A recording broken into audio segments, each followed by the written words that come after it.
Hey everybody, here's something you know, it's something I know. Really smart people sometimes do really dumb things. Let's be honest. For example, way back when Thomas Edison, get this, you're not going to believe this, he wanted to prove to people that AC electrical current was more dangerous than DC current. So guess what he did? To prove his point, Thomas Edison went to the zoo on Coney Island, and get this, he electrocuted an elephant. It's a true story. You see, here's the thing, really smart people sometimes, they do dumb things.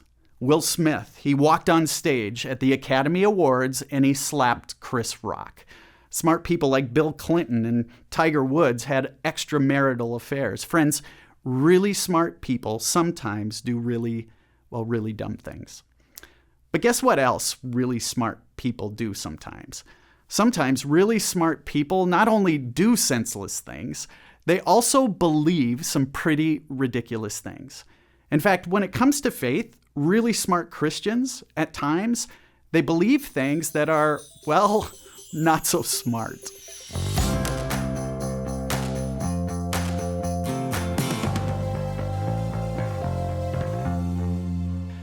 Today I want to start what I'd call a lighthearted conversation about the dumb things smart Christians sometimes believe. For 5 sessions, we're going to explore the sorts of things that sincere, well-meaning, educated, smart Christians like you and like me, we bet the house on, only to one day find out that they were sort of urban legends, spiritual urban legends. You see, there are these assumptions, beliefs, anecdotes that are often, they're passed on from generation to generation in families. They're heard over and over again at Bible studies. We read them in devotions. We even hear them in sermons. They're things that sound biblical or they sound Christian, but the truth is, they aren't. And here's the problem with some of the dumb things that we Christians get hooked into believing. They're actually dangerous. They're dangerous assumptions that can actually hurt our faith or hurt us emotionally. They've even led some people to walking away from faith altogether. So today I want to get started. I want you to answer this question. Tell me the last time you heard or said this phrase, everything happens for a reason. Now, if I had $1 for every time I've heard everything happens for a reason while sitting with a family, for example, at the bedside of their dying family member or in the midst of some crisis, folks, I would be a very rich man. When we can't understand why something painful would happen, what do we say? We don't understand it, but, God's got this. Everything happens for a reason, right? Now, the sentiment behind everything happens for a reason, one could suggest is it's a really good one. The idea is God is in control no matter what happens. He's the king of the universe, and God's got this. Whatever this is, God's got it under control. And in one sense, we're absolutely right. But here's the problem.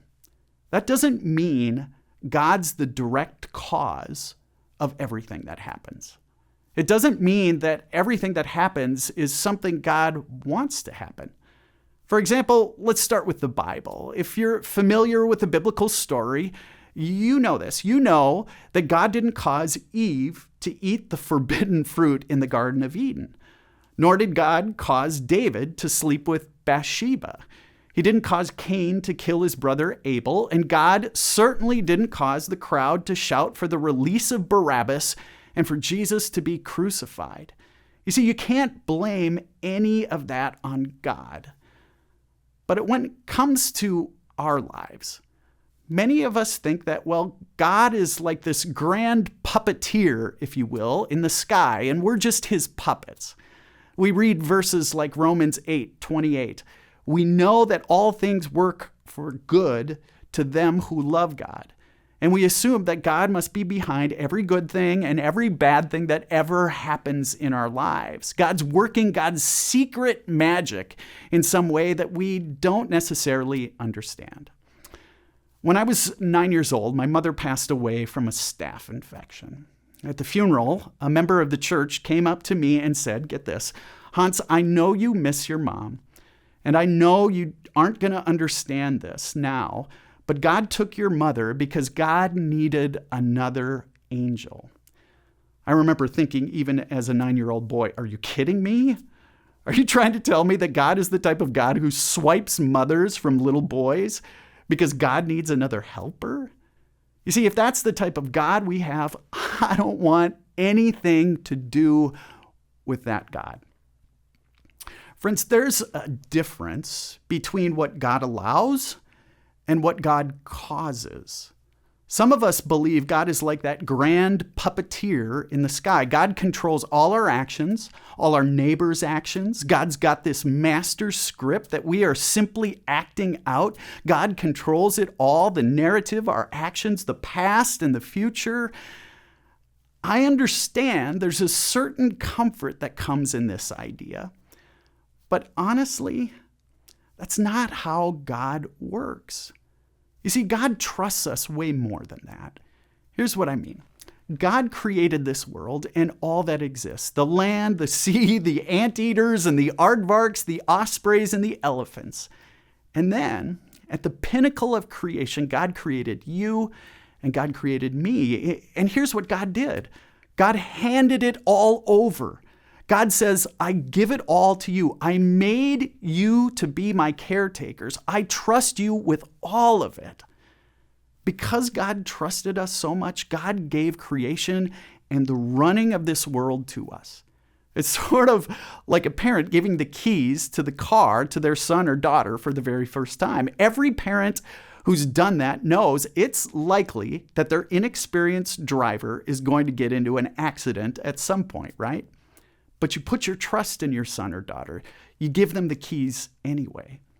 You see, that's how it is for God. God hands over the world to us. He gives us the keys. We're in control. And when we are, the truth is, as imperfect, flawed people, we're going to make mistakes. There are going to be accidents. We're going to build homes on floodplains. Diseases are going to develop that God never intended. We're going to do foolish things that hurt people. But the truth is, God wouldn't have it any other way. Because for God to really be in relationship with you and me, God's got to hand over the keys.